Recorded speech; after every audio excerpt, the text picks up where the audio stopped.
Good morning, children. Welcome to Standard 8 Math class.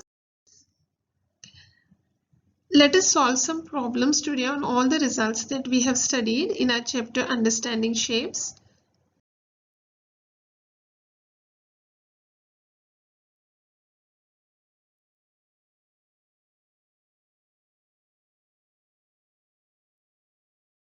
Let us go for exercise 8.3.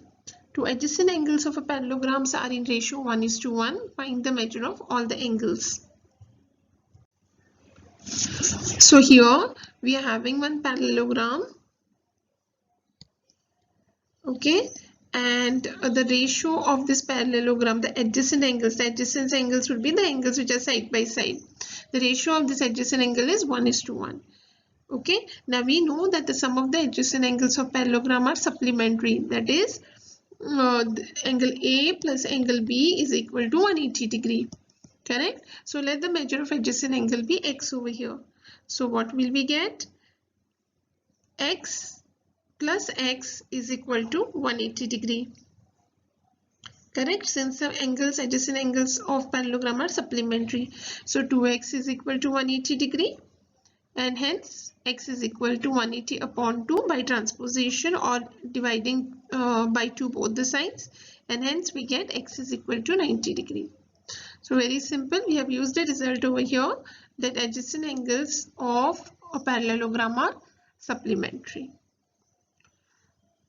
Since opposite angles of parallelogram are equal, we know that if angle B is 90 degree, obviously angle D will also be 90 degree, and angle A is 90 degree, so angle C will be 90 degree. So all the angles are 90 degree. What do you think? What type of parallelogram is this? Exactly, it is a rectangle or a square. We don't know because we don't know the measure of its sides, right? The length of its sides, yes. So let us go for the next one.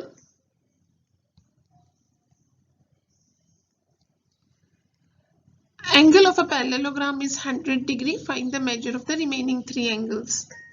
So we have a parallelogram over here, and one of the measure is given as 100 degree. Now students, we know that opposite angles of parallelograms are equal, so obviously this angle is also going to be 100 degree. We also know that the sum of the adjacent angles is 180 degree. Correct?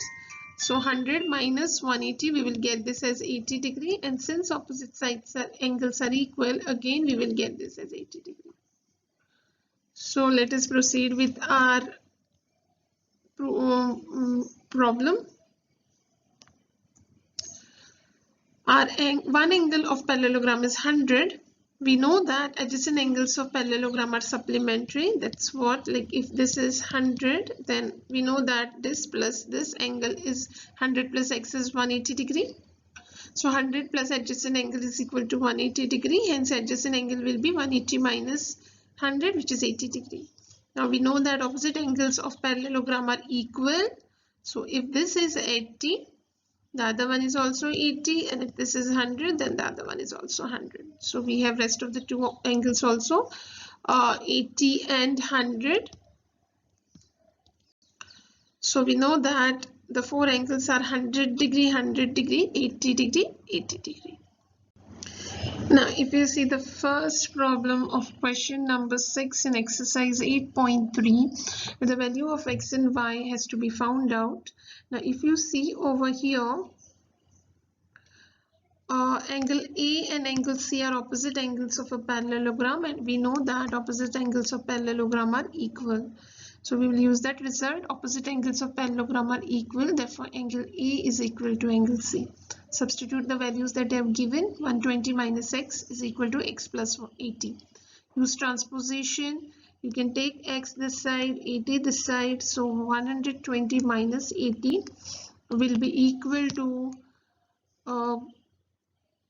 x plus x. So 40 is equal to 2x, and hence x will be is equal to 20. So we found out value of x. In this question it is not asked, but we can always find angle A and C. So that question can be asked in that way.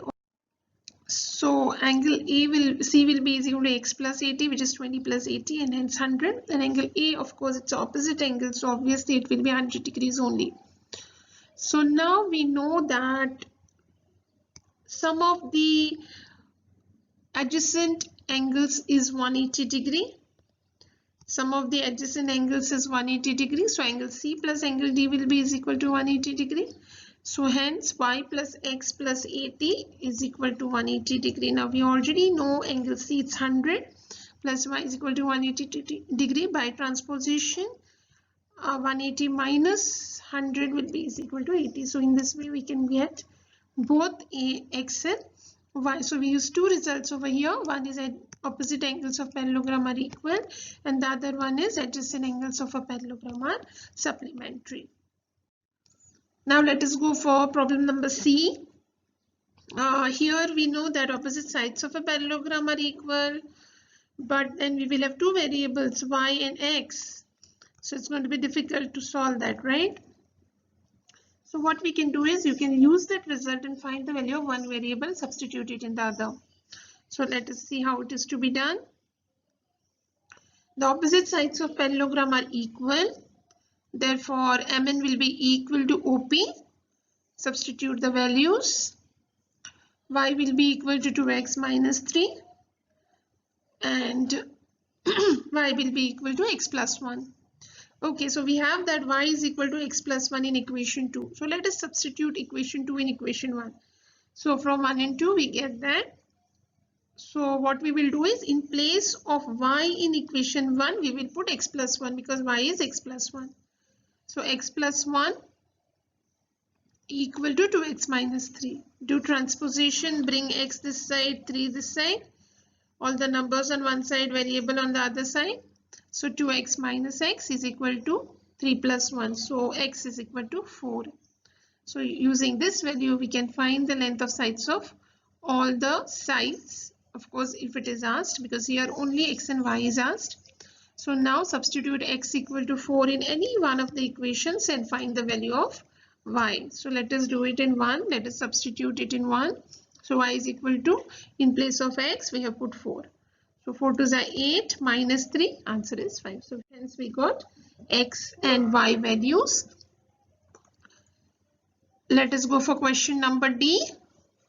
In parallelogram x, y, z, w, xw is parallel to yz.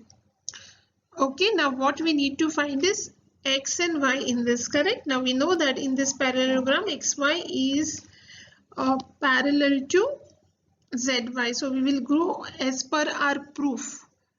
Okay, we will go as per our proof that we have used. So here wx is parallel to zy. So what we will do is we will consider only xw parallel to yz, and we will consider wy as the transversal. So we know that alternate interior angles are equal. So 2x will be equal to 50 degrees, correct?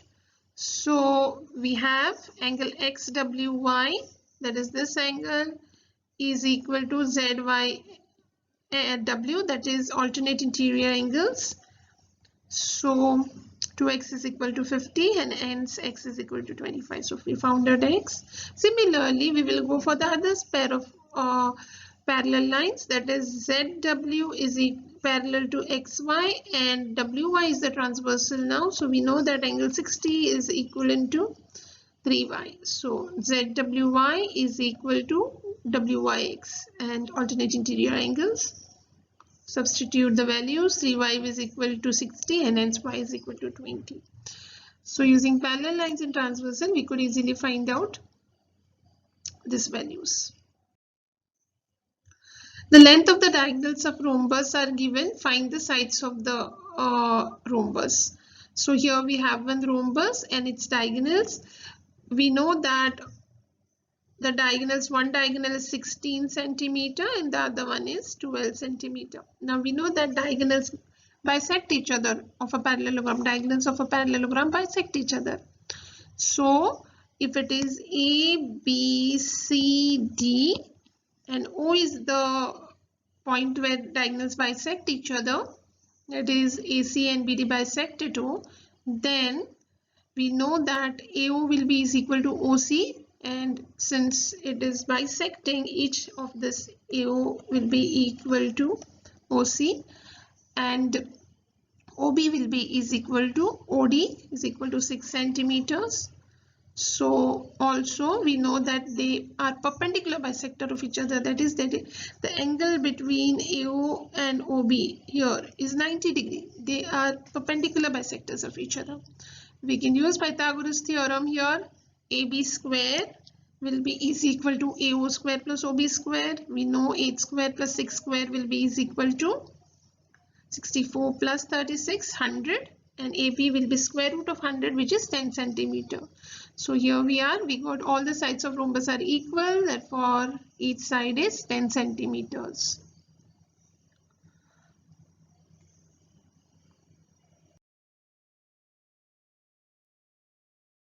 So let us go for question number 9 of exercise 8.3. If the length of a diagonal of a square is 20 centimeter, find the side of the square.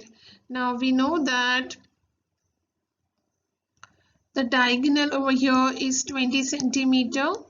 Find the side of the square. So we know that side of the squares are equal. So let us take the equal sides as x. So if you see, the angle of a square is 90 degree. So we can use Pythagoras theorem over here. Correct? We can use Pythagoras theorem and find the side. So let us proceed. Diagonal of a square is given 20 centimeter. Let the side of square be x. Then by Pythagoras theorem, 20 square is equal to x square plus x square. So that is length of the hypotenuse is equal to square of length of hypotenuse is equal to square of the other two sides. So 2x square is equal to 400. By dividing both sides by 2, we get x square is equal to 200, and x will be is equal to 100 multiplied by 2, square root of 100 multiplied by 2. We know square root of 100 is 10, and 2 remains in its root sign.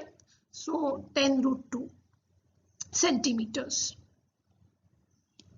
So that's x, that's the length of the sides. Now we need to find the perimeter. We know that perimeter is 4 into side. So 4 multiplied by 10 root 2, 4 tens are 40. So answer is 40 root 2 centimeters. So very simple using Pythagoras theorem.